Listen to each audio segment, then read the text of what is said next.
Moikka! Mä oon Emma Jäntti. Mä oon esiintyvä taiteilija, joka tunnetaan ehkä vähän hulluista ohjelmista, kuten sekoilevasta tarjoilijasta tai kreisistä luennosta.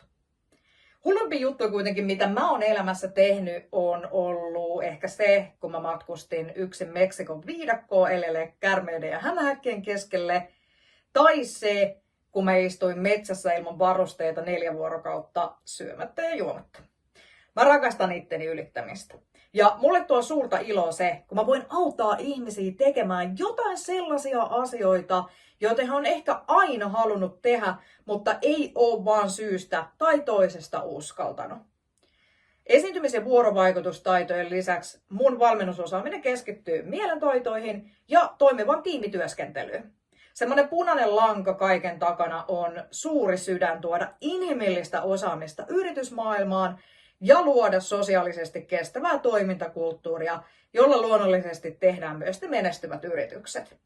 Kun sä kaipaat innostavaa puhujaa, valmentajaa tai ohjelmaa, joka saa ihmiset eloon ja ravistelee ajatuksia, niin tässä mä voin olla sulle avuksi.